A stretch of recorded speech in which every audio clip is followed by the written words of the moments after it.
Welcome to this Public Health and webinar, Developing Performance Measures, an Overview and Practical Pointers. Today will actually serve as a precursor to a more intensive training on how to develop those high-quality performance measures that you're looking for. Hopefully that will be in the spring. We want to gauge interest in a more in-depth in-person training at the end of this time today, and we'll do that through the webinar evaluation. So let us know if this is of interest to you. The Health Improvement Training in 2013, or PHIT 2013, Chapel and Clay Cooksey provided what turned out to be a very highly popular workshop, bursting with participants. So we're especially pleased to have them here today. I'm going to have a bit of background information about these two practitioners presenters from CDC. Chapel serves as a CDC's first Chief Evaluation Officer, strengthening program evaluation at the CDC, and expand CDC-wide evaluation capacity through standards, trainings, tools, and resources. Chapel has been providing evaluation leadership for over 13 years in numerous offices of CDC. Chapel is known nationally for his work in evaluation and leadership with the American Evaluation Association, or AEA, as you may know. Next, we'll hear from Clay Cooksey, the Senior Performance Lead in the Office of the Associate Director for Program, CDC. Clay Cooksey is responsible for coordinating CDC's performance measurement development and reporting with an emphasis on publicly reported measures in CDC's annual performance budget. 13 years, Clay Cooksey has served in various performance improvement, organizational change, and evaluation roles throughout his CDC career. And with that, I am going to turn it over to Tom. Hey, thanks. Change the view here. Full screen. So, as Bill said, Clay and I did a presentation last year where we tried to jam 3 hours worth of stuff into basically 90 minutes, and it was very successful. We spoke of the speed of sound, and so a lot of the points didn't get made as well as we wanted to. What we decided this year was to capture the major points in an overview fashion in a webinar like this, but more as a teaser than anything to something much more intensive that we'd be able to do in a longer workshop yet to come. So we're very interested at the end in finding out if we hit the, if we hit the sweet spot in making our overview points, so whether or not we whetted appetites for something more intensive, whether we do that in an additional webinar or in person or both. All right. So where we're going to go today is 3 things. So I'm talking primarily about pre-measure development, then turn over to Clay for those last 2 bullets, which are really the meat of how does one choose the right measures, etc. But we want to put a lot of emphasis on the pre-measure development because from where Clay did in the Office of the Associate Director for Program, there's a tendency to see evaluation, planning, and performance measurement somewhat categorical processes, and we don't want that to happen. And a lot of the tools we use in evaluation, especially this idea of setting up a program roadmap, actually make decisions you need to do in those last 2 bullets a lot easier and a lot more productive and thoughtful. So I'm going to emphasize some of the evaluation tools we use, and I'm going to show you how using these tools correctly sets up not a good evaluation, although that's another concern for another webinar another day, but rather sets up the big questions you need to ask to land in the right place with performance measurement. Okay.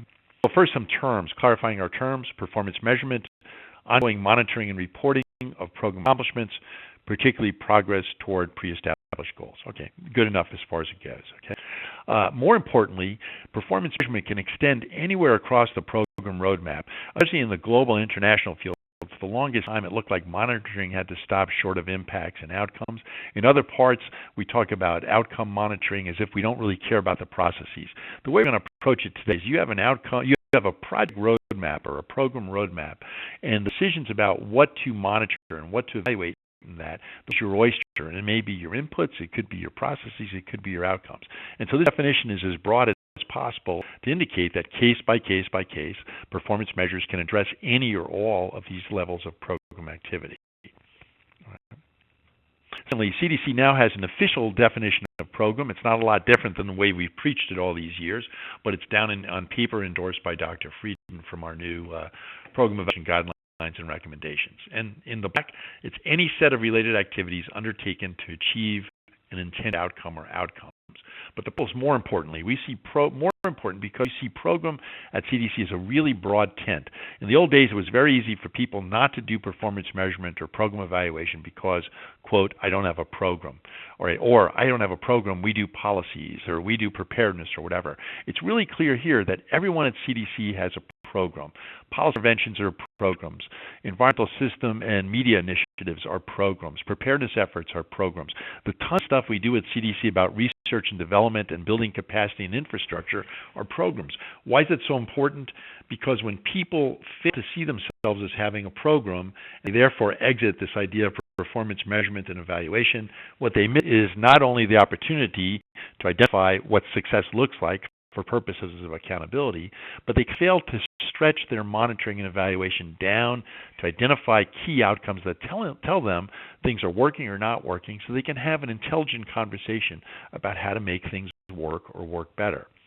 All right. We care about this. We care about this because CDC does, well, depending upon your perspective, either a bad or a good, I think a good job, at all those three on the left, planning, performance measurement, and evaluation. But like lots of large organizations, they tend to do them categorically or in isolation from each other.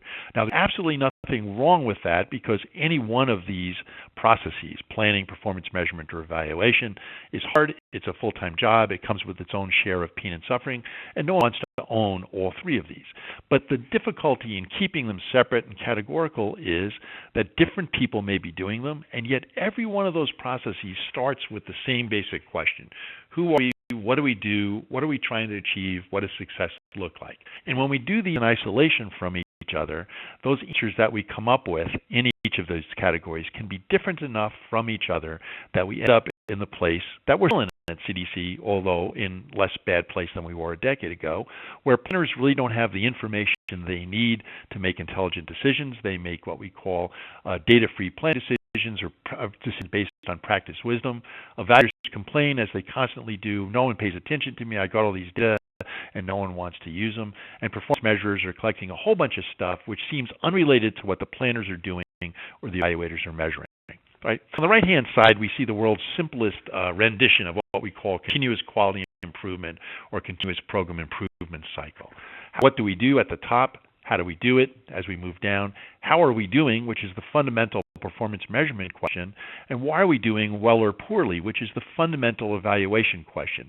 I know from performance measurement things are going north or going south, but can I zoom in with evaluation to figure out why are the good things working so I can sustain them, why are poor things going poorly so I can change them, and then you close that cycle, and that's the part we don't get to, where how are we doing, why are we doing well and poorly, and then turning that information into what should we do or do differently. And that cycle doesn't close. It closes 1 in 10 times or 2 in 10 times. And that's really what we were trying to change with our approach to monitoring and evaluation at CDC.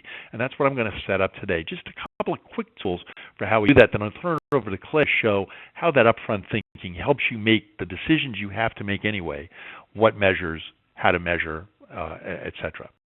Okay. We call it defining your roadmap. I would call it defining your logic model, but people have such Pavlovian responses to that term because they've been beaten up in the past or just completely, with contents of logic models that end up being, way too detailed than they need to be for the purposes we're going to lay them out today. So I'm going to call it a program roadmap, just to distinguish this idea that the intent is to keep it high level. Intent is to lay out at a very general level who you are, what you're doing, where you're trying to go.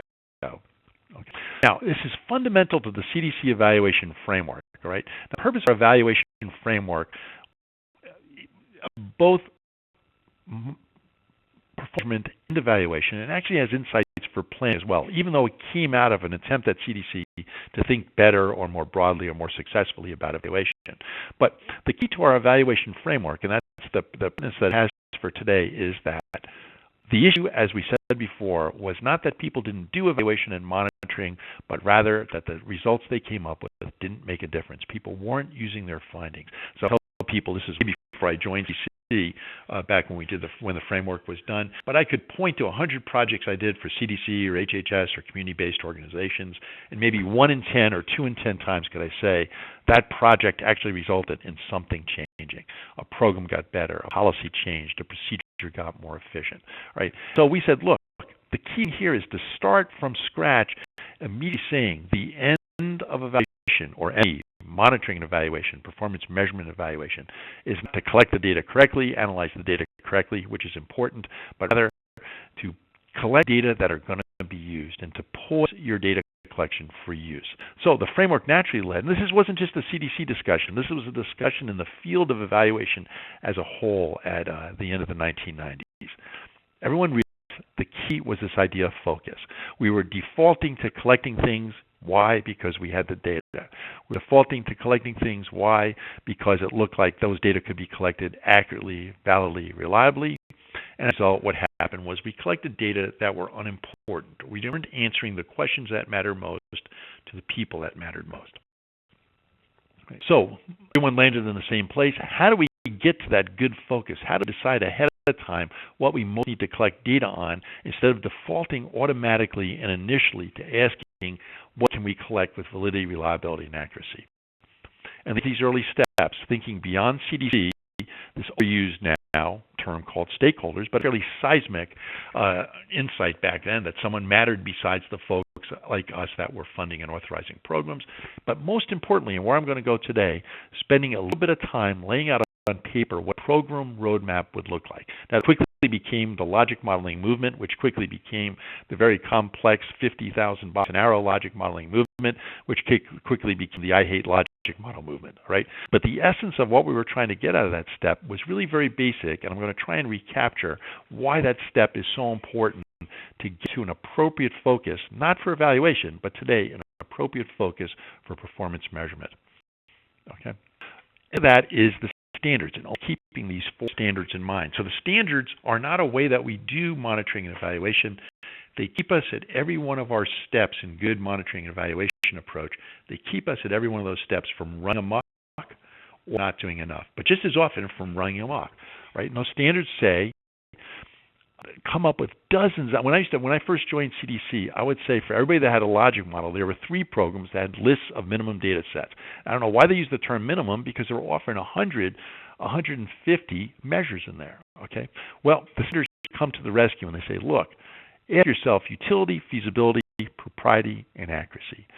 If you use those standards, you can narrow down 120 potential measures to some subset that's going to make the most sense for you to be collecting. All right? And those standards say, look, there is no right evaluation, there is no right performance dashboard. Rather, situation by situation, it's going to depend upon why are you collecting the information. Utility, who needs information, what are they going to do with it? Feasibility, how much time and effort can you really put into this? Propriety, is there something you have to ask or include to be ethical? Finally, but only finally, accuracy. What design will lead to accurate information? Now, for evaluation, we inherited these standards, so we didn't intentionally put accuracy last.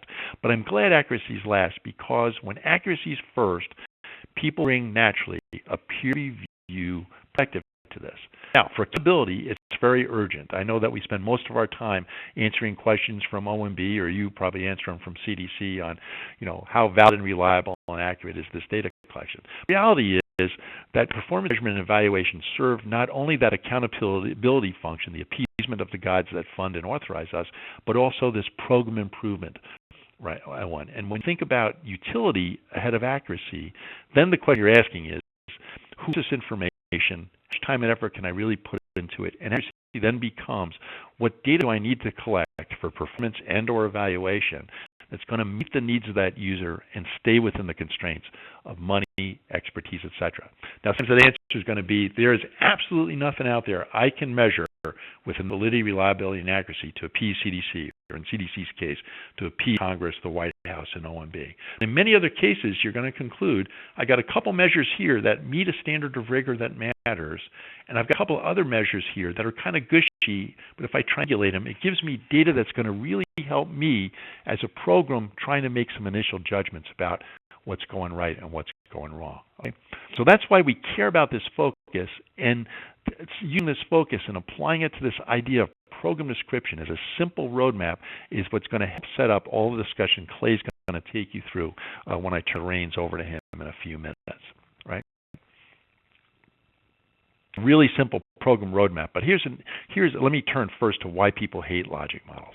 So if you're one of the people on the call that hates logic models, but when people do, it's because they hate all of these boxes, and 8 boxes, 9 boxes, all that green and white stuff. And I've only gotten a handful here of the many terms in play. I've left off context, situation, assumptions. Now, I'm absolutely positively convinced, even though I may be one of only half a dozen people who are, of the real utility of those green and white boxes. Okay, but a person trying to preach this to people who don't come to it naturally, the good news is that this stuff boils down to 3 essential insights you want from your program captured in those black and white boxes. And these insights you need to do evaluation, they're insights you need to do good performance measurement and monitoring, and they're actually insights that you would be helpful to know even if you're doing planning. And that's what does the program need? What are the resources I'm counting on? What does the program actually do and produce?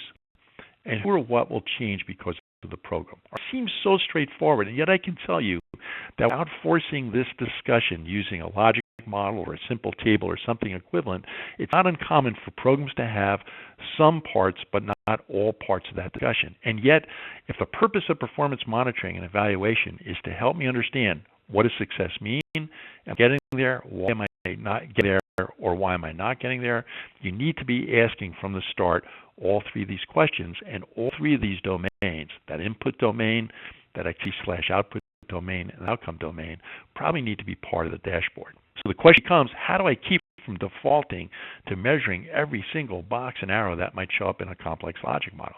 Well, the simple answer is don't make the logic model so complex. But the second answer is even when it is complex, Clay will use some ways of cutting to chase that helps you figure out what parts of this really need to be part of my performance dashboard, what parts of this are really data collection for data collection's sake. All right. Okay, let me go to an example. But first, one thing that scares people to death when you ask them to come up with a roadmap, even before you call it a logic model, is that they fear this act of a blank sheet of paper. The reality is this road mapping step serves the purposes not only of setting up your performance measurement, but remember before that all those processes, planning, performance measurement, and evaluation, all start by asking the same set of questions. Who are we? What are we doing? What are we trying to achieve? What constitutes success? Those basic 3 or 4 questions. Well, the reality is sometimes those are expressed in strategic plans, that northern route. Sometimes those are expressed in evaluation logic models, that middle route. Sometimes those are expressed, often in a very garbled fashion, in sets of performance measures or minimum data sets or whatever, that southerly route there. So logic models really help us is to make sure that we have a common storyline that crosses all 3 of these. Okay, I don't want to be the guy in a program that has to do the planning and the evaluation and the performance measurement and all of the monitoring, right? But nevertheless, I should be the guy whose understanding of the program I'm monitoring is the same as the understanding of the program in the next cubicle or the next hallway doing program evaluation, which is the same as the folks on the top floor who are doing the strategic planning year to year. And it glides off the tongue to say this, and yet in large organizations and small organizations, there are often these disconnects. It is not uncommon in most large organizations to say that evaluations are about projects that I don't see or questions that I don't see as part of the program strategic plan. That the strategic plan has a whole bunch of measures, and those measures may be very different than the monitoring and performance measurement measures that are reported, particularly when they're reported up for purposes of accountability. Okay, so these are different ways of cutting the chase and asking somebody what's the underlying roadmap. And you start with any one of these, but they're all going to lead you in the same place. No matter what you call them. In planning, we call them actions, objectives, and goals. In evaluation, we call them activities, short and midterm outcomes, long-term outcomes, or impacts. In all those cases, you're still trying to cut to the same chase no matter what words you use, which is what in here sounds like what I, as a program, am going to do. Who or what in here sounds like what's going to happen as a result of what I do.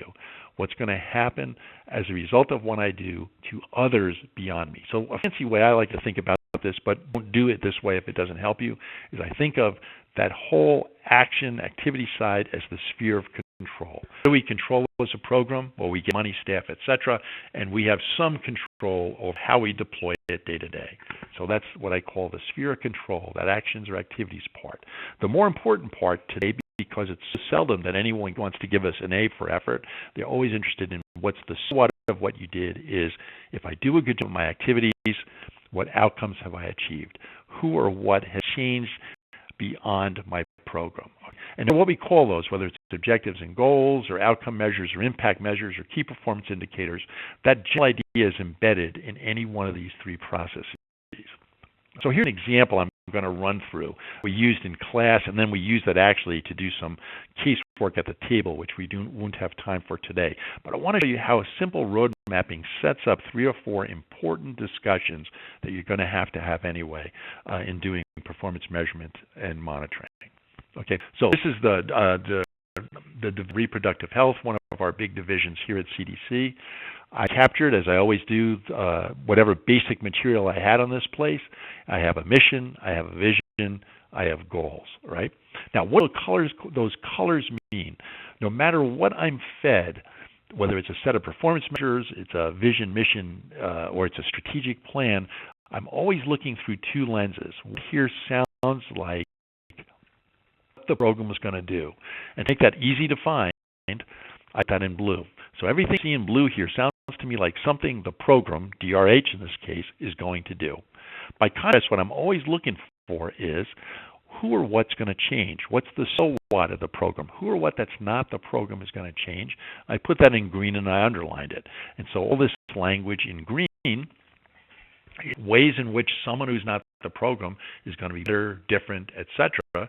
if the blue stuff actually is done well, okay? You notice a couple things. You notice that while we think of visions as always outcome-oriented, in fact, in this case, their vision is outcome-oriented. On the other hand, the mission and even some single statements within the mission are a real mishmash. Some of those are about things the program's supposed to do. Others hint at things the program's supposed to accomplish. That's a big advantage of doing this really simple logic model, is gain that clarity. When I read a narrative, I can read it 3, 4, 5 times and not be sure, is this something I'm asking the program or the grantee to do, or is this something so what that's supposed to happen? And you can imagine how difficult that is for grantees because they don't know what is it at the end, what am I held accountable for? Am I accountable for doing scientific and programmatic development, or am I accountable for the fact that that scientific and programmatic development gets taken up by others, all right? And those are very different things to be held responsible for. Likewise, if you look at those goals, we think of goals as often being those kind of downstream impacts, yet here you can see when I analyze them using my blue and my green, some look like things I want the program to do, provide global leadership, whatever that means, but then the second part of that, to optimize reproductive and infant health. Well, it's clearly an outcome. If I provide global leadership in the right way, I'm going to know I'm successful because I'm going to see some changes in reproductive and infant health outcomes. Okay, so this is where I'm starting from, and sometimes it's 200 pages from an FOA. A lot of times it's just 1 or 2 pages. All right, what I did put into this simple 2-column table. I put them together because whenever you do this exercise, you find if you use the planning documents, the performance measurement documents, the evaluation documents, that a lot of times the benefit of this logic model is helping to consolidate down into one single story the same thing that seems to be said 4 and 5 and 6 times. Okay, so I've kind of consolidated this down here into this looks like the elements of what that program does. It's sphere of control. They're going to work with partners. They're going to support state-based surveillance. They're going to develop. They're going to support development of scientific and programmatic development, et cetera, et cetera, et cetera. When you get down to that block that starts off with conduct research, those look like 2 or 3 ways of saying about the same thing. We'll probably choose one. When you love it to translating research findings, that's expressed a couple different ways. We'll cut it down and say it once. On the outcome side, you can look through those and you can see that in each case I've tried to frame this as a way in which someone who's not the program is going to change if the program does a good job at that column of blue stuff. Now at this level, this is very helpful because the big discussion that you as a program would have or have with your partners is whether stuff is classified right. Well, gosh, support development of scientific and programmatic development, I just really meant send out some brochures. Is that really going to be powerful enough to make scientific and programmatic development within a state happen? So that's the kind of discussion you could have, even at this 2-column level. So we're near those 8 terms competing for space in a logic model. We're only at the 2 columns. I would say the real benefit of this, though, is taking it to that next step and trying to slice it into something more full. Now, sometimes we have a couple columns of activities. We always have more than 1 column of outcomes. And this is the second real benefit of these very simple logic models. Without a single box and a single arrow, I now have made decisions about not only what I control, the activities, what is the so what, which is the outcomes, but I've made some judgment calls about the order in which I expect those outcomes to occur. Okay. Now, this is really simple. It seems like it's not worth the trouble, and I can guarantee you that Kay and I and the other staff here working now with our programs that are sending money out the door through our opportunity announcements, that forcing them to walk through this discussion with us invariably yields all kinds of insights. What are insights? Well, we set them up for you because Clay's going to talk a little bit more about some of them when I turn the reins over to him. The first one is agree on the order in which these outcomes are going to occur. Now, it seems like, my gosh, if I've been working on the same program with you for 5 years, of course we'd agree on these outcomes. They're in our mission vision, etc. But missions, visions, goals, objectives, etc. can be really garbled and have lots and lots of different implicit theories. So one of the things we realize a lot of times with our programs is that even though everyone agrees on these outcomes, some people make consensus about which outcomes early, which outcomes later. So I'll use a really simple example that came up last year one time. There were people in a program who said, no, what we need to do is use policy levers to enforce people's behavior change and not worry about knowledge, attitude, and belief change. Well, the logic model then was affected by, do I expect knowledge, attitude, and belief change first, and then I'll get behavior change later? Or do I expect behavior change first, that knowledge, attitude, and belief change is just sort of motivation? Now, that seems like something idle, but it becomes really important. If someone says to me, what are you going to measure in year 1 as a sign your program's working? Well, I need to have agreed ahead of time. It's a communication program where I'm going to change what's going on in someone's head, and that's going to motivate them to be to change their behavior, or trying to use policy and other levels to channel a behavior like a purchasing behavior, and then that's going to lead to sort of a sustained motivation. Okay. The important thing is for people to look at this list of outcomes, and most people looking at that right-hand side get really queasy because they think that the act of writing that outcome means, oh my gosh, this is what I'm held responsible for. Now, sometimes that's true, but it's not always true. Doing these simple roadmaps keeps people from defaulting to, oh my gosh, I'm not going to get renewed unless the world is healthier, that last outcome in the right-hand column. And allows them to say, this is a journey from short-term to mid-term to long-term. How far down that journey ought I be held accountable for me to see my program as contributing the big thing that program's supposed to contribute? Now, in the case of a huge effort we send out to every state and locality in chronic disease or injury, or even some infectious disease, you may be responsible for something in all 3 of these outcome columns. But in some things we do, like the community guide or a lot of our research and surveillance programs, I want to understand that I'm really in the business of improving the health of women before, during, and after pregnancy. I'm in the business of producing a healthier world. But the thing I'm bringing into the potluck may be those midterm outcomes, and in the cases of surveillance programs, it might actually just be some of those short terms. Well, that tells me I don't need to be measuring thousands and thousands of elements of this program. My performance measurement and monitoring really needs to concentrate particularly on those short-term outcomes and the activities that drive them. The thing it tells you, which is most useful, is what are the different pathways through here? If I'm responsible for some but not all of these outcomes on that right-hand side, then when I trace back to the left, I can figure out what are my priority pathways. If I'm going to be held responsible in that midterm outcome, particularly for changing community practice, the logic model helps me understand if that's the case, then what should I be measuring in that activity column and the short-term outcome, because those are the activities and the short-term outcomes that are really going to mainly drive changes in community practice. Why help me? It helps me because if I'm not getting changes in community practice, I will be able to track back and figure out what went wrong. Did the activities that were most influential in that not come true? Did they come true, but they just didn't lever those short-term outcomes, right? And so it helps me for accountability purposes, but it helps me from program improvement. Because if I tell a stakeholder, you held me accountable for changes in community practice, I didn't get that.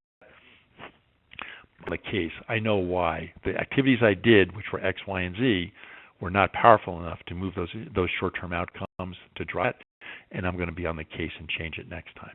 Okay, so up there and turn it over to Clay. A little bit of this goes a long way. We haven't added any boxes and arrows. You can, and your life will be better for it. But frankly, even having this 4-column discussion cuts to the chase. What do we control? Who or what do we have to influence? In that whole stream of outcomes that we're trying to influence, how far moving to the right do we need to ultimately be accountable? Not just what are all the outcomes, but how far to the right do we have to go before we're really confounding our efforts with the efforts of others? And then what are some pathways through here that get me to the primary accountable outcomes so that I know that those at least are part of my performance measurement dashboard, so they know that not meeting my accountable outcome, I have an early warning through these other measures, and or I have answers to the question, how do I change? What do I do to be better next time? Okay, let me turn to any questions about what I've talked about. I've done this mainly as setup for Clay, but let me answer any questions people have now. Thanks, Tom. Yeah, great. Did you already did you move over to Clay already? Yeah, Clay has control. Okay, good. That's why it's not moving. Okay, great. Okay, next slide. Great. I do have one question. Okay. Tom, you mentioned how evaluation isn't always aligned with strategic plans. Do you have any practical tips how to more automatically align evaluation and strategic plans together? Yeah, I mean, I think in the CDC approach we're trying to take, and this is in our new evaluation guidelines and frameworks, is to stop seeing evaluation as merely research-oriented studies or studies with research designs, and see evaluation as a big tent that asks a whole series of questions that get as well at program improvement as well as accountability.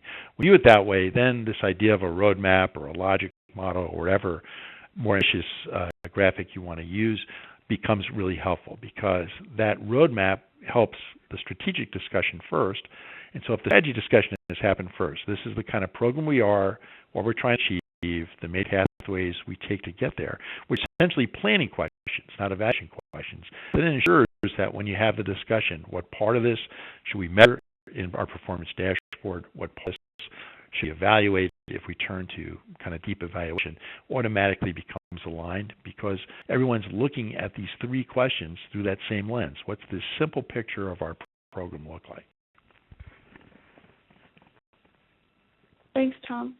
And with that, I'll hand it over to you, Clay. Okay, thank you very much. All right, so what I'll do with the time we have left here today, which is almost a good I believe, I'm going to build on what Tom shared. The plan was to kind of take it to what I was going to call a kind of a level 2 foundation, and then move into some principles, and kind of end with a framework of sorts on some key questions. These are some things that we've used here at CDC. We went through a major effort 2 or 3 years ago to really orient a lot of measures that we have in the budget, and had some decent success with some of this. So there are questions built in, and so I want you to be thinking about those. We did take a look at a lot of challenges, issues, questions, things we wanted to see in this presentation. Some of those things were really more appropriate for a deeper dive, which is something I think we hope to be able to do later in the spring. This will be a little bit higher level, but that doesn't preclude the questions you may have. Hopefully some of this will maybe answer some of those, and in other cases, we may be able to get into some of your issues.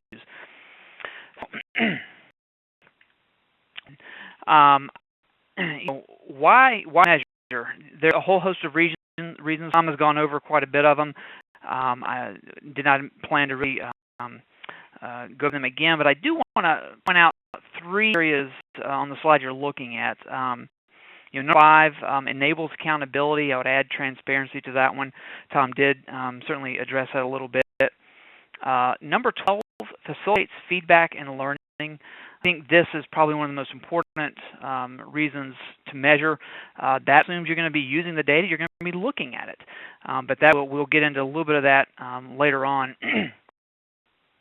And number 14, to improve decision making. And so there's many others on here, but those are 3 areas that we really drill into here at C with a lot of work that I do with the programs, and trying to bring those 3 together.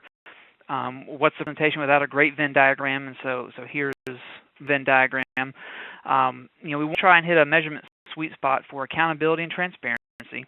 We want those, what I'm going to call a suite of measures, to also be able to inform decision making. That again assumes you're looking at them and that you're doing something with the data. And finally, you want to have available data. I would put available data and use to update that diagram a little bit. But one of the challenges we run into a lot, and I know that you run into as well, this may be a good measure, but we don't have the data, or we don't get it very often. So how do we handle that? What do we do with that? So, excuse me. One of the earliest things that we want to be able to do is really identify who's going to be using the measures and for what purpose. If we think back to the slide that I started with, there's a whole host of reasons.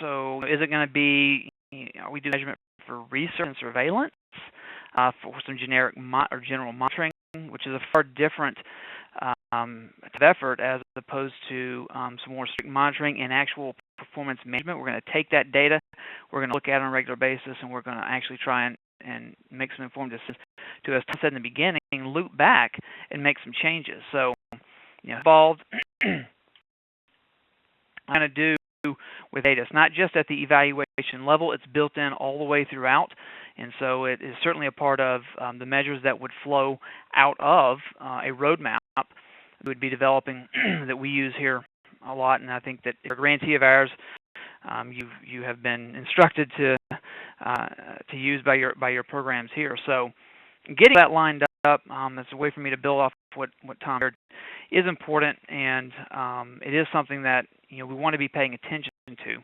Foundation, it definitely is something that we want to pay attention to up front, as opposed to jumping in and trying to come up with a host of measures. I've been there many times, ended up with a slew of measures, and really didn't stop to think about who was going to be using the data, how often do we think we're going to get it, and once we did get it, were we actually using it in the first place, or was someone else?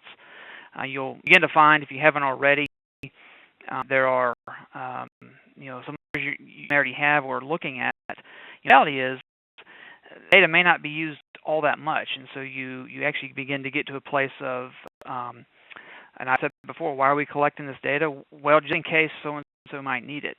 That's never a good place to be, because you end up with what I'll call madness and a lot of measures that, delay collection that ends up a lot of time and maybe even money, but you're not much with it. Way to look at who cares about our measures, different stakeholders, customers as well, depending on the framework from which you are coming. At CDC, my direct customer really are the programs, those with whom we work, with whom we help to orient measure development, with whom we work very closely in writing the budget and then the narratives that go along with that. So we should do a customer satisfaction survey. That's part of what we do is in our own internal assessment of how we're doing. Are we actually providing a value to them in the service that we provide? And it's a mandate. We have to measure our budget. It's not something that's necessarily fun for anyone. It's a mandate, and so we want to be able to do it well and to meet the needs. So that's just one example of the many that are out there. Talked about the utility standard. So all I've done here is just apply it kind of specifically to measurement, to take some of the questions and maybe put a few examples in there. I think I've already spoken on these actually, but to the end are the measures being developed. I think that's going to go a long way if you get to have a sense of that, to what measures you want to have, how often you might look at them, and even how you communicate those. I think that's extremely important with the type of data you're collecting. So what we actually want to be communicating about the data we're collecting. We've got a lot of measures that really are internal and therefore internal discussions. It's a far different cry from measures that are in the budget that would be open to everyone and trying to actually write something meaningful, trying to create a performance narrative or a performance story. If I can use the phrase, actually says something of significance. So one thing I think Tom and I spoke on back in the spring, for those of you who were there, but is trying to be relevantly sufficient downstream. So if you think back to the roadmap, those outcomes that are going to matter, not just to yourselves or program manager, but to those perhaps who are being affected out in the communities, to the policymakers, the data that they're looking at. At the same time, measures that we can capture that are sufficiently upstream, where you can say that your program is making a difference, or B, just as importantly, is an indicator that you can look at to give you a clue ahead of time before you actually miss a target. Depends on how often you're measuring and at what frequency, but this is where a lot of the process measures are very important. What might be called a leading indicator, depending on the author or the publication you're reading. All these are ways to look at data and get a sense, maybe it's just a little more than a best guess, but at least try to get a sense and capture, hey, are we on the right track? And if we're not, is something that we can do to get back on track before it's too late, before we miss that annual target, or maybe biennial measure. We have a lot of those, or more of those than I would prefer, but less. If you've got a gap, a year or two, the question on the table is, well, what are you doing in the interim to try and determine whether or not you're on track? So you're getting into issues of priority measures. You're getting into maybe developmental measures that may work a little better than what you have. That provides an opportunity to do a little experimenting, or maybe leverage some data that you have that may not be your deal, but it's enough to get you along the way. Okay, I moved through that pretty quickly because I did want to get to some principles and really try and spend as much time here and in the key questions that we use here that I found fruitful in some of our work.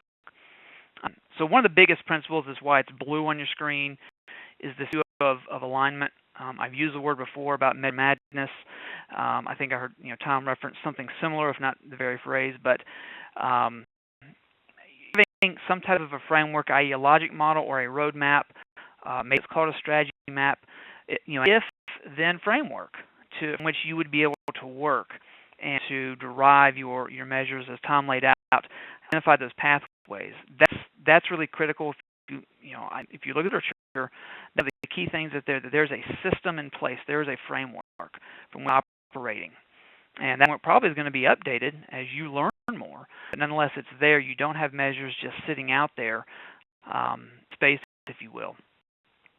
One of the principles is really one of culture, and it came up a lot in a lot of your feedback. What you want to see, how to deal with culture, how do we get an inset in my organization or with some key partners around to get about measurement. Well, one of the things that is important is duence of the data.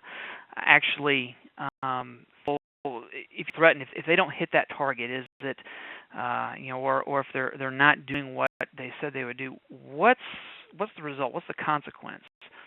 We had this issue at CDC where we felt like we were really boxed into measures that weren't meaningful. They didn't capture much what a given program did, but nonetheless, they were important to OMB. They wanted to see them. Well, what that did was all the way back to the Bush administration, combined with the program assessment rating tool that every federal program had to go through, really did a poor service in embedding a mindset of punishment. If you don't hit this target every year, you're going to A, slap on the wrist, B, we're going to put you to be defunded, all kinds of things and that doesn't bode very well for actually putting a measurement system in place. If you think back to the first slide that I was on about measure, it directs behavior.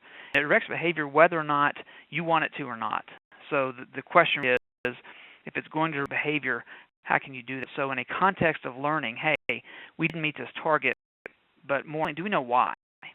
Do we have a plan in place to try and get back on track to meet it next year, the next time around? It's really where it's a much more positive context than just you didn't meet it, now it's time to pay the consequences. Edited and interactive, so this is simply a matter of where possible, particularly when you have multiple stakeholders, a lot of people in the kitchen, if you will. It's something that can promote collaboration and communication across stovepipes or silos within an organization, or in the context of a public health program across stakeholders who may be competing stakeholders, if you will. It can't promote something and actually bring together out of competition. Can it maybe actually bring together some unity, and in the same time promote communication, what would lead to decision making and even ultimately accountability. So shared measures would be another way to think about that. And I think for a deeper dive, that would be good to get into. That's something that we've looked at a little bit here. I'm trying to advance. There we go. A couple more here. Limited, focused, and balanced. Getting at the quote-unquote critical few. So if you're going to be measuring, you know the critical things that you want to be communicating, whether that's external, whether that's internal. Maybe it's just limited to management. We have a quarterly program review here at CDC that they probably a lot of programs don't necessarily enjoy. It's internal, but it has challenged them to look at their programs and look at data in a way that actually beginning to see some positive results. Some are actually doing things a little bit differently. Not all, just a few, but nonetheless, we've asked them to come up with 4 priorities and have 1 to 4 measures, perhaps 1 per priority, or you can measure if it captures all 4, capture 2, that's fine too. The point is, we don't need pages of measures. We need you to drill in and to prioritize what's most important to you.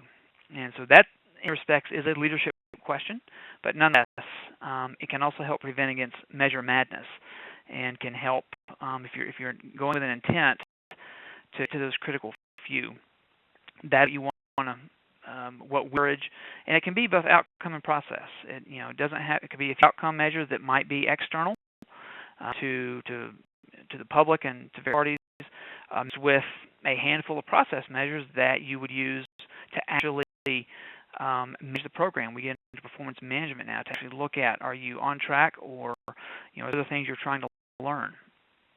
Availability, without saying, if it can be great on paper, but if the data is not available, perhaps in a timely manner, then I think it becomes questionable as to why it's being used, to what end is it being used. Is it a maybe contextual indicator that's collected every 2-3 years, maybe even longer, depending on what it is? And so that's a higher level issue. That's simply not going to be a measure of direct program accountability, most likely. The principle is drill in, prioritize, and identify what's meaningful. And again, looking at, hey, what kind of data do we have available? Maybe it's something that already exists. Maybe it's something that a data set or something that's out there that we take a look at, which gets at analysis and reporting. And so, here, I think, begins to get to the cross between evaluation, between performance management, with the lead of performance management. Because now you're talking about, simply put, are we measuring what we're measuring, and are we going in the right direction? What are we learning from it that we might be able to change along the way? So I spoke to activities and outputs earlier in the roadmap. Those tend to be the things that are much easier to track. But I think it gets to the question of, well, if we're going to report those out externally, is that, do we answer the so what question?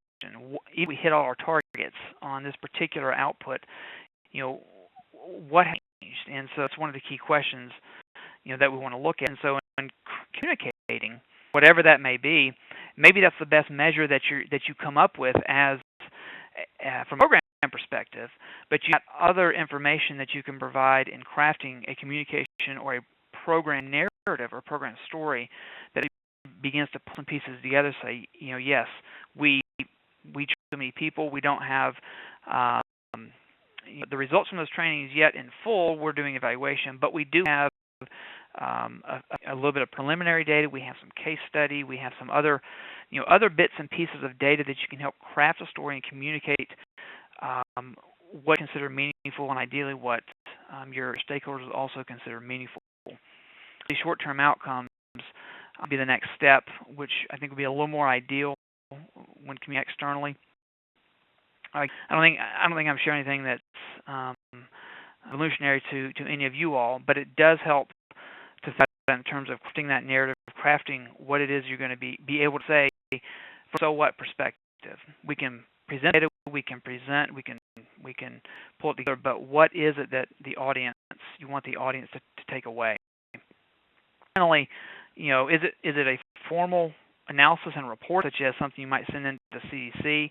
If it's an annual continuing application, in that end, that's even a far different thing from a longer-term 5-year project period evaluation, or on the front end, an FOA application, where you're trying to put together what the plan is going to be doing and what the evaluation might look like. We have an informal reporting aspect of it, so a monthly call with a project officer, perhaps, or maybe it's a site visit that they're coming to. Those types of things, I think, do play into the types of things you want to measure, the types of data you'd be collecting, for what purposes. So, informal reporting, you might be collecting something of much more informal nature. It may not have the hard rigor from a performance measurement standpoint that you get from an integrated longer-term evaluation, but it's enough to provide feedback to the other parties involved to tell them whatever it is you need to know. Finally, from a principal standpoint, I think this is wrapping it around back to Tom's one of the early slides. The 1 out of 10 actually take the data and do something with it. And so this really, as a principle of collecting data and ensuring that something is done with it. Something a little bit later, but at some point, you can do something like a measurement audit. You look at all the measures you're collecting and just kind of get a snapshot. Well, how often do we actually use it? You'll find that you're not using some things very often, and so it ends up becoming a check off the box. The question is, well, do we need to keep collecting this? Another area is you are going to be using it. In that case, what's the data telling you? Are you looking at and asking questions about the assumptions you made, about the risks that perhaps you missed or oversights in your planning? Is it a performance measurement in of itself that is lending new insights that maybe is not confirmed with a formal evaluation, but it's cluing you in to something that may be happening that you weren't first aware of? And ultimately, how do you need to respond? What do you do with that data? Do you collect a little bit more to see if you keep continuing to get some of the same bits of information? Or do you actually the chain and actually look at making some type of program, change or some type of significant decision?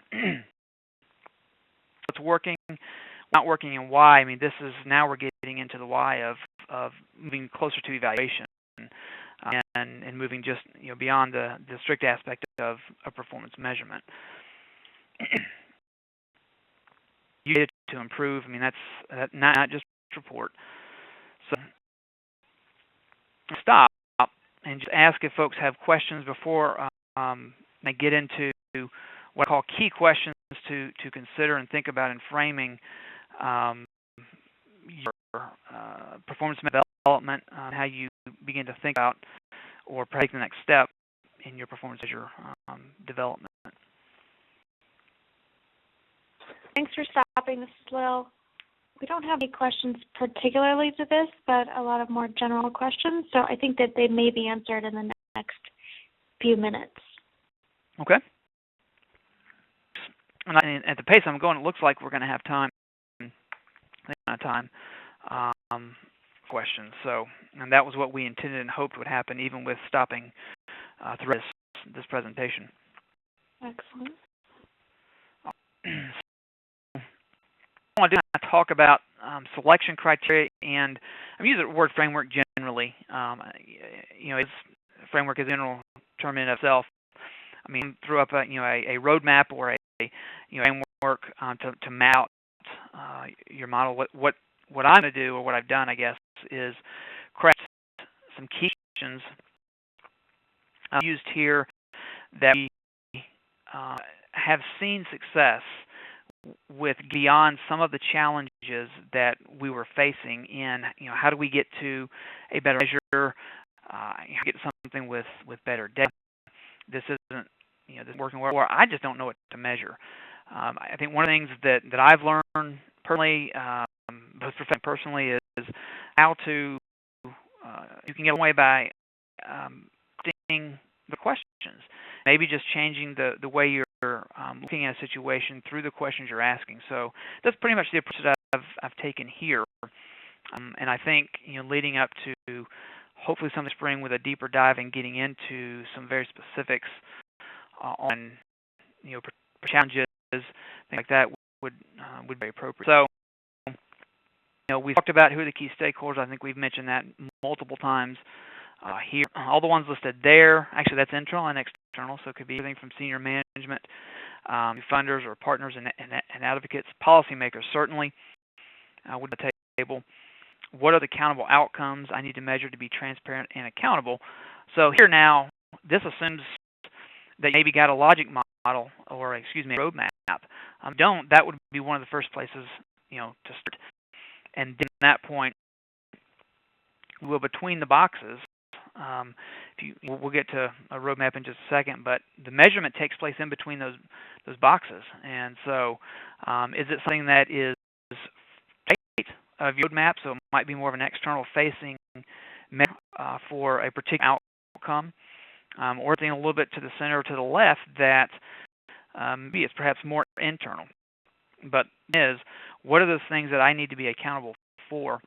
And I guess add, how am I going to actually know I'm on track?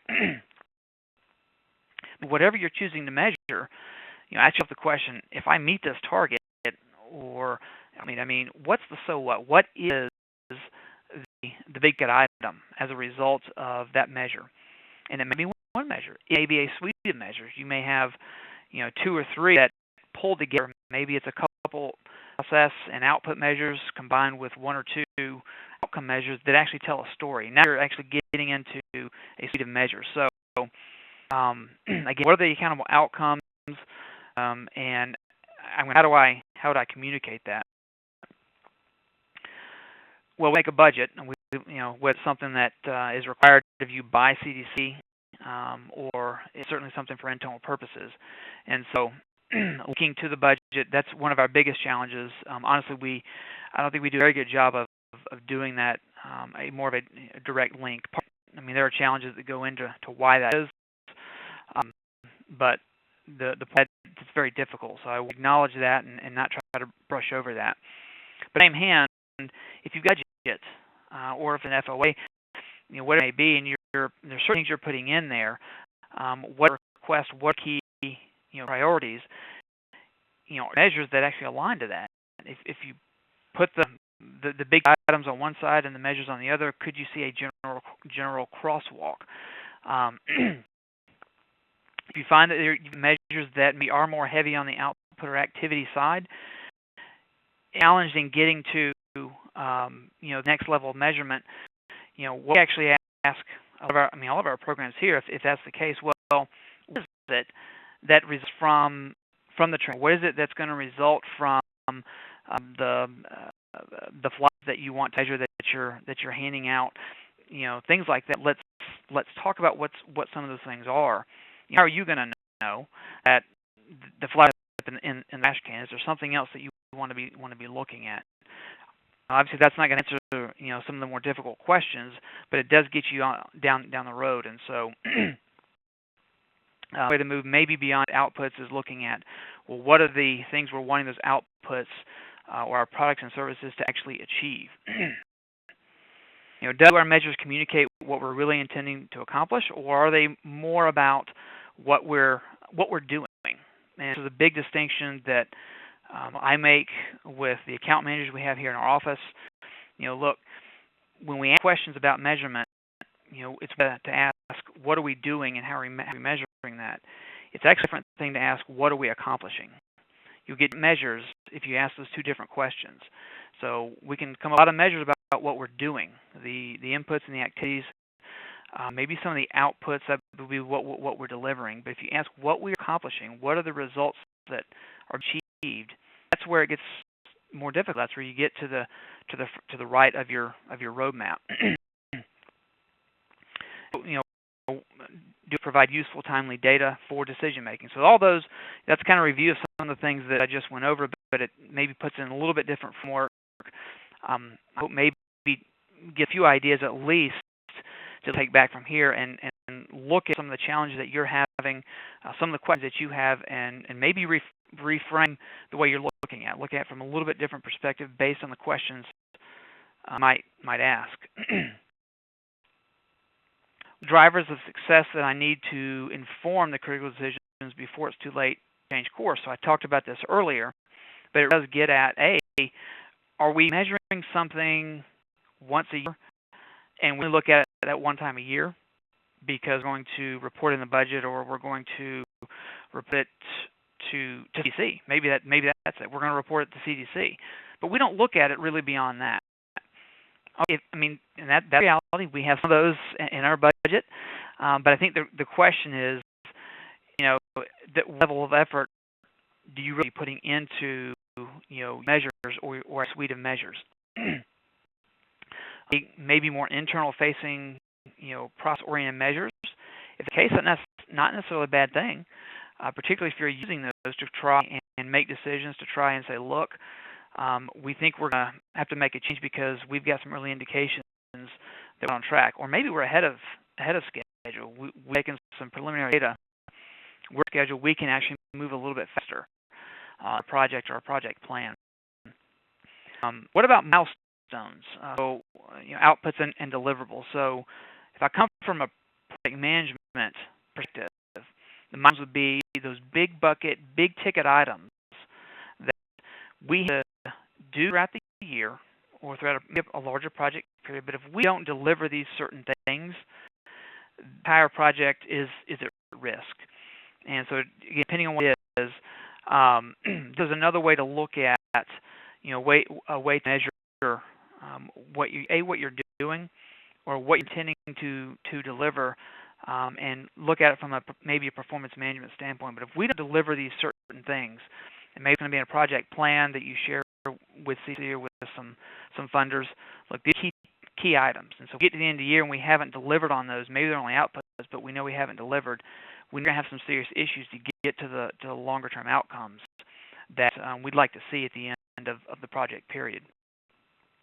The issue of a milestone could be an output, could be something that's time bound. Look, if we achieve a certain number of registrants by X date, we're going to have a serious problem with pulling this conference off. And then define the critical few measures that will give me the data I need when I need it. And so, are you from a place of perhaps your madness, or you've got a whole slew of measures? Then your risk is, well, can we begin to narrow this down? If you think of a dashboard, Tom used the dashboard earlier, or what do you define as a critical few? The director has asked for a dashboard of measures that he wants to see updated twice a year that are they're outcome oriented. Some actually get beyond what the programs in and of themselves are completely responsible responsible for. But he's narrowed that down to about 60 measures. So I think it's about 60 measures. I may be a little bit on the high end of that. But nonetheless, it's across a $10 million agency with I think we have 77 divisions. I mean, if you measures that we're collecting at any given level, it is a lot. But what he's done is say, listen, these are key critical things I want to look at. And I'll point out with that example, getting back to the culture issue, it really does come down to leadership, just management, but leadership. And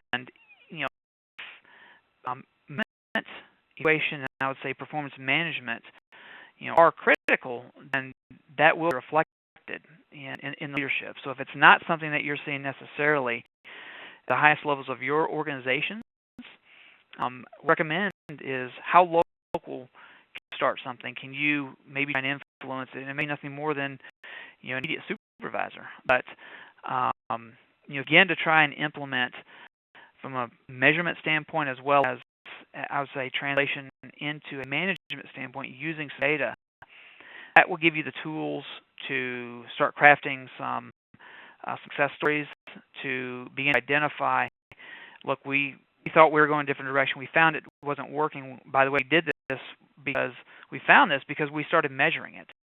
And this really helped inform us. We drew down to a critical few measures. That may expand out beyond your local unit at some point and inform, I don't know, a branch division, whatever the case may be. So I think my point is there. It's not something that comes necessarily from top down, although that would be ideal to see the person at the top actually walking the walk, bottom up, depending on your particular situation.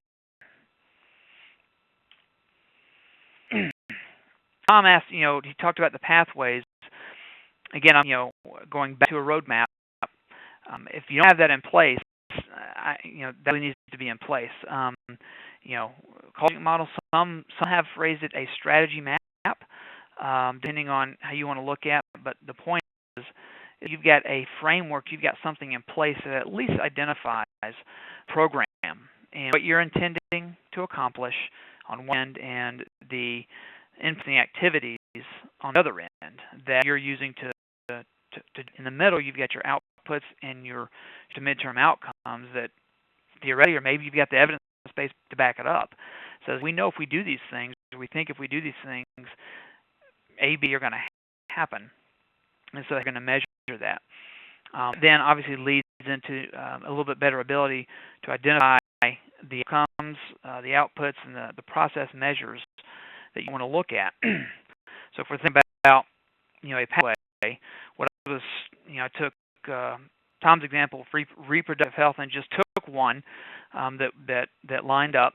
That one's in the middle. And then I took two other programs to cessation, which tends to be our go-to here. We always look at that. Got some things that's easy to track, but I didn't want to keep it there because I think one of the reasons this is such a touch around performance management as well as evaluation is you want to get a place to get to some of the things that are much more difficult to track.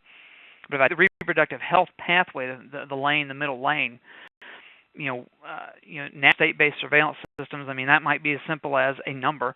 These are the ones that we support, maybe actually getting into a qualitative type of surveillance that's being collected, being at kind of a cross between the outputs and the short-term outcomes. Is there some type of change in the identification and the monitoring or the understanding of trends and health issues? As a measure itself, you're going to obviously have to drill down into how exactly would you measure that. It's going to open up a whole world of, well, it'd be nice, but we don't have that data.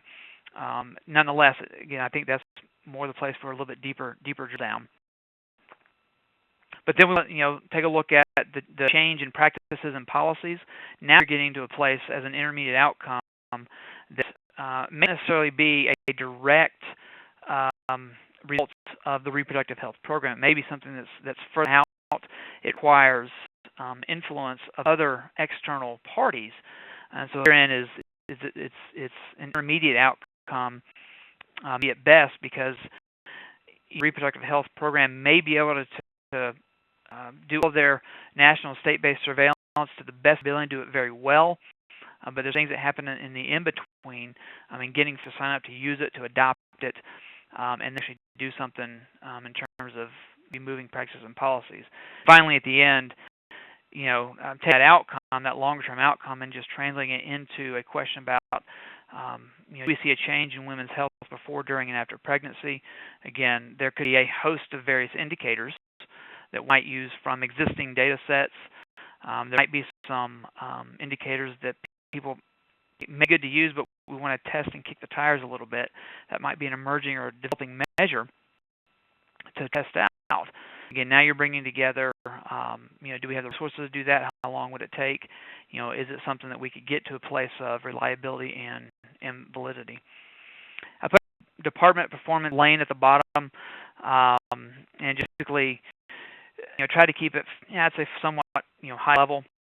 But I think, some of our, we've got measures on effectiveness and efficiency from our state, territorial, and local program here.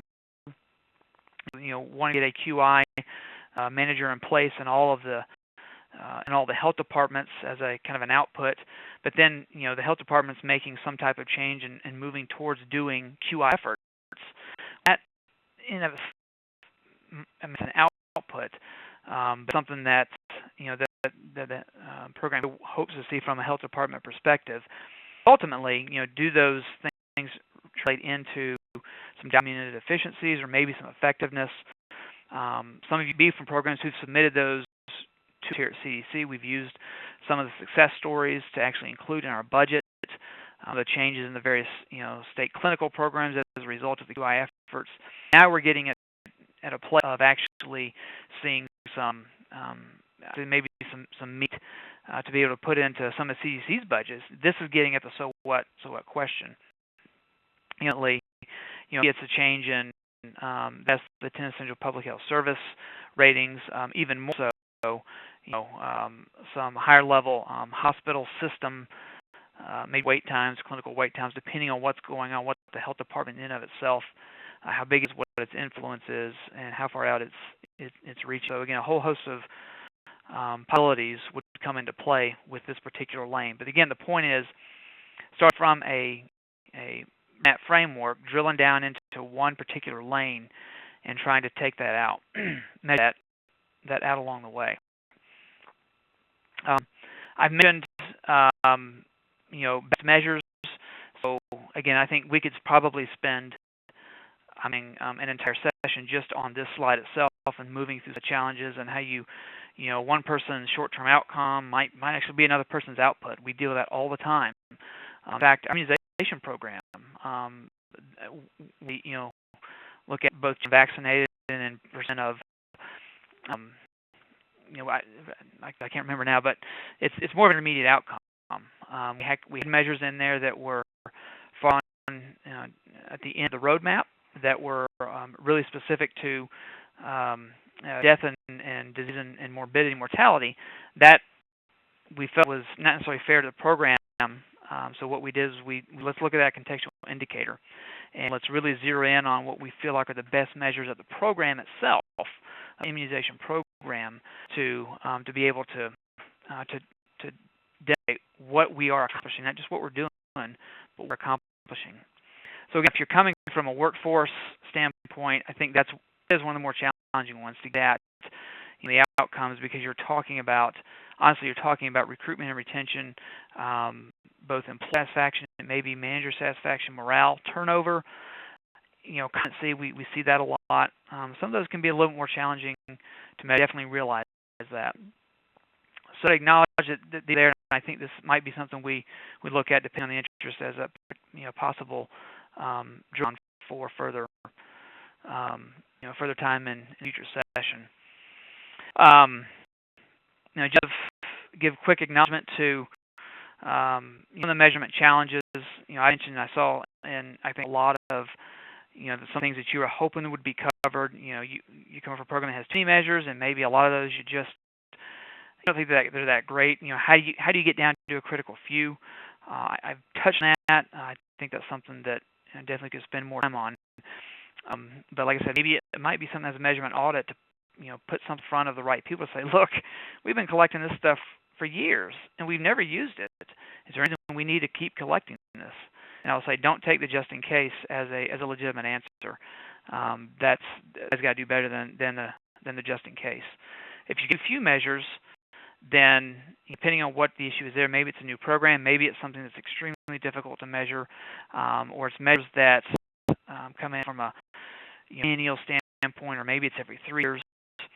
The things we recommend is, are there some things we can do in the interim to try and find some good practices, maybe some developmental measures, and test and kick the tires to see if there's something we can do to close that gap, and at the same time inform decision making and actually be able to communicate something. In the end, it may be success stories. Honestly, if you're in a place where you've got measures that are very few and difficult, and you're not necessarily pleased with them, you may resort to some success stories to help complement those measures. And again, that's in crafting how you're going to be communicating that. Measures, maybe they lack substance, and so the emerging or developmental measure will be one way. The data problems, ability. I think the reliability and the validity issues. Obviously, we want to have reliable, valid data. And depending on the rigor that is being used, that could take a while. I would say is don't let it stop you from testing things out. A lot of I'd say a lot of the measures that we see, maybe they're not the most, I'd say, reliable or valid in the terms that they've been tested rigorously, but they do provide decent indications. I use that word, I think, they are an indicator of something else that's going on that we, are okay with look data and saying, we feel comfortable if we can make a decision. In the longer term, we do want to see data that's reliable and valid for sure. And finally, I got to acknowledge, sometimes there are measures that they're there because it's a pet project, it's a political interest. And what I've learned is sometimes we just have to live with it. And as uncomfortable and as unpleasant that may be, that's just reality.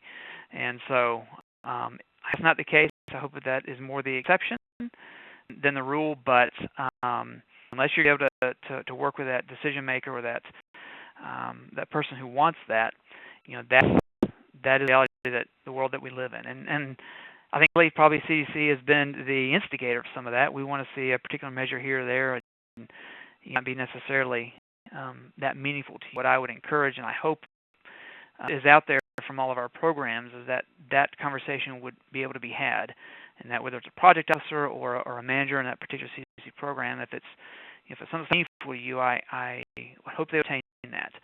And so we took our views to OMB and said, in a cordial professional fashion, we like to retire or change these measures. They really aren't meaningful to us. Here's why. Here what we propose as a replacement. We had very good success. We were extremely surprised in that, but had very good success and was able to move forward. So I put up here just one example where we've got, this is a measure around community guide, for those of you who are familiar with it. Essentially, we used to measure a number of reviews, and was not a good measure at all. That was a measure that OMB said they wanted to see. What we did was work with the program and said, look, let's how do you use this data. The reviews are important, but the reality is, if nobody's looking at the reviews, what difference does it make? So there's a so what question. So the program was actually... I'm just going to jump in here quickly, and the community guide is an evidence-based guide to program policies that work, and also says what doesn't work. Thank you. I'm moving too quickly. Okay. You can go to the communityguide.com or .org and take a look. Essentially, that's what we want to. We a lot of the research with other folks, and hey, this has evidence behind it. This doesn't. We do the reviews, we publish it, but if it doesn't get used, there's a so what question. So we've worked with our program here to say, all right, in the interim, it's not this measure, but let's at least take a look at page views as a proxy for use. We're not saying that's the best measure. We know it's not. It's better than numbers of reviews conducted because it at least gets to folks looking at some of this. Ultimately, the program is working with large stakeholders on collecting data from local state departments, from other organizations to actually look at, hey, did you intend to, and actually ultimately did you make a policy change based on this review? That's some of the communications that have gone out. That's the type of thing where we're looking to really put a measure, and so it's the result of the output that we're looking to push. So I really took up more time than I intended, so my apologies there. Let me stop and just see if there are questions that I can entertain. Yes, sure. So here's a challenge question. For the Initiative for a Healthy Weight, this organization provides technical assistance to agencies, but it's not necessarily to collect data on an ongoing basis. They only have national data, but we have a monthly report, and it has been hard to measure the staff time invested in the technical assistance and other services that they provide, because that requires tracking each person's time and what the time is being used in. So wondering if you have any ideas on how to measure a program like this. That's where the technical assistance ones are some of the most challenging. Fundamentally, I would ask my question is, is the service that's being delivered, the technical assistance, is it something that the recipient is acting on? And can you see that the recipient is actually doing something as a result of the technical assistance being provided? And so it's a question they're asking, so you're responding, and usually they're doing something. In terms of, if you want to measure the time commitment, I would say, why is that important? Why are you measuring it? I think from a in a process perspective, yes, that is important, depending on what you use it for. To open up the question, does more time equal better technical assistance? You got a quality aspect of it there. So, are there indications that one could look at to say, hey, are we getting the same questions over and over again from our recipients? That would be an indication that maybe the technical assistance could be improved. Are we seeing the same issues? Or are we seeing a change in if it's something coming back from the program itself, the recipient, to the person delivering the technical assistance.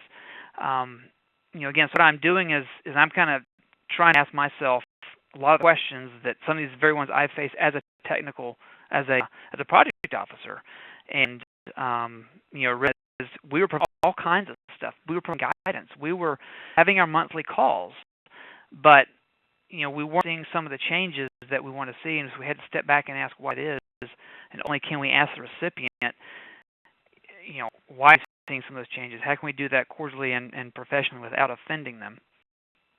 So, to me, this is something I would definitely want to be able to drill into a little bit more to find more about what exactly does want to be accomplished through the delivery, and how one would maybe go about tracking that. Is there a follow-up to that I can maybe address? If you want to, very helpful. Thanks.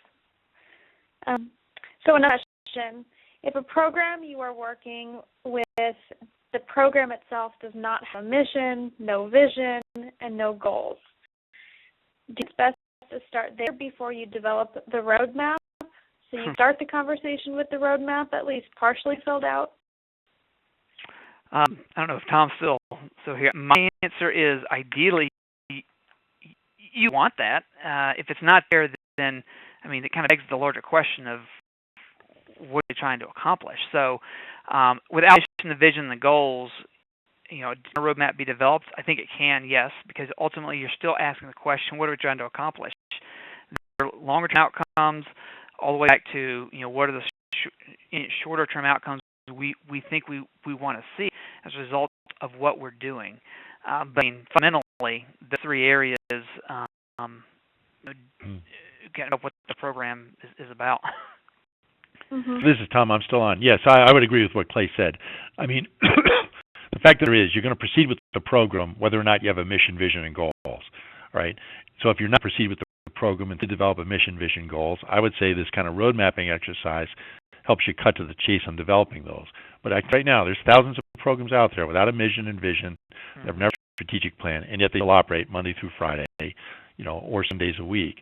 And for them, this road mapping ensures that even without that other thinking going on, at least some sitting down systematically and saying, why do we think this thing's supposed to work? If you have missions, vision, and goals, what this exercise ensures is that you're not preaching one storyline in your mission, vision, and goals, another storyline in your performance measures, and a third storyline in your day-to-day implementation. Thanks, guys. And while we are answering a question that we have time for, please fill out evaluation. Let us know your interest in being a more in-depth training on this topic, and it's on the screen right now. So another question, and I think this may be in just a few more slides that Tom and Clay have provided, but do you have any other tools besides this presentation and these slides that you would refer people to for a number of reasons? Maybe it's just working within the organization or the agency. Maybe it's working with stakeholders and developing performance measures, but any other references that you would to point people to? There are some slides at the end, and toolkits and things out there in terms. It depends what you're looking for. Step by step things that you want to consider. And a lot of them are framed in some of the same way. They'll ask leading questions, but I included a couple books that have been instrumental for me. Transforming Performance Measurement by I can't remember his name now, Dean Spitzer, and then Bernard Mers. It's in the slide deck. But what was they essentially made me think how I did measurement, made me rethink how I looked at it. The principles and stuff, that a lot of them came from Dean Spitzer's work. So that's a book. From a standpoint, I would take it a little bit longer to get into that.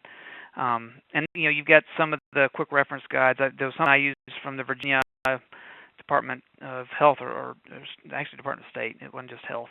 I don't know if they actually still use that or not. It's all the way back in 2006, but I used this. Was a project officer several years back, and I found it very helpful.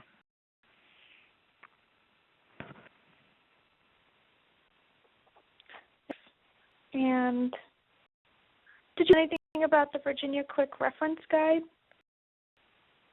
Referring to is that one. Again, this is kind of geared in this would be in some sense more of an in-depth, step by step. Do you have your measure? Do you have a data source?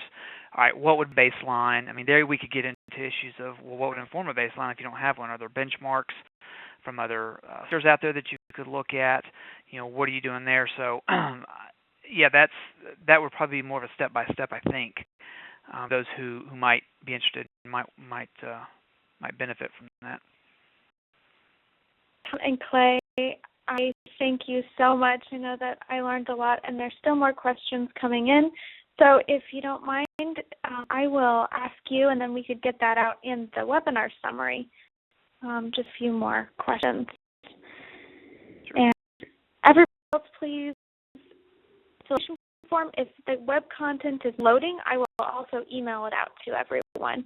And once again, thank you so much, Tom Chapel and Clay Cooksey, for providing such valuable information in the time that we had. Look forward to more. Thank you. Everyone.